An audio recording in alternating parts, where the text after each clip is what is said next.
Going up, Uber train going down.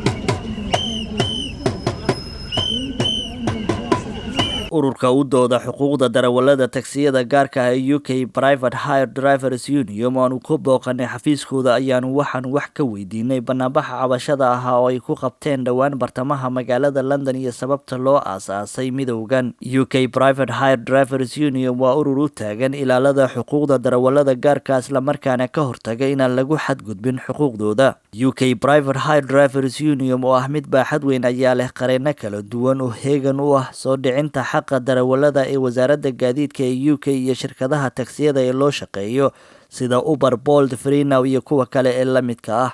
dhowaan ayay banaanbax cabasho ah ku sameeyeen bartamaha magaalada London. UK Private Hire Drivers Union oo ujeedku ahaa in loo siyaadiyo darawalada qiimaha ay dadka ku qaadaan maadaama adduunka oo dhan hoos u dhac dhaqaale uu ku yimid. isla markaana waxa ay qaban doonaan banaanbax kale 6 December kaasoo loogu doodayo darawalada gaarka ah in loo kordhiyo qiimaha ay rakaabka ku qaadaan iyo in shirkadaha ay joojiyaan sida fudud oo ay darawalada shaqada uga joojinayaan.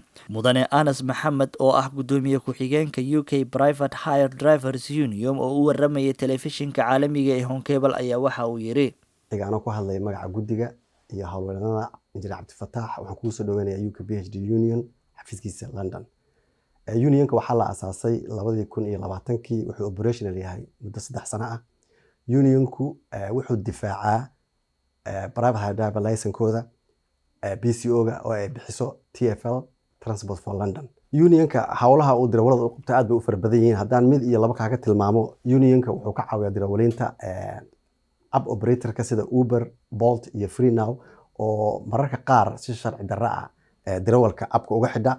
Unionku marka qayb uu ka qaataa inuu darawalka ka caawiyo in dib loogu soo furo uu dib shaqadiisa ugu soo. sidaan la wada soconno dhaqaalaha adduunka hoos u dhacay gaar ahaan UK oo hadda inflationka uu marayo 11.1 waana highest for the last 41 years.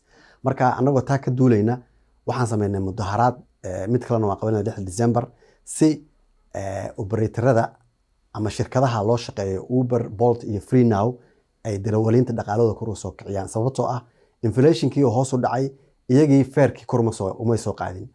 marka faa'iidada ku jirta inaad union ka mid noqotid waxa weeye in unionku xuquuqdaada u doodo. kaasina wuxuu ahaa gudoomiye ku-xigeenka UK Private Hire Drivers Union oo ii waramaya anigoo Cabdifataax Cali Shirwaac.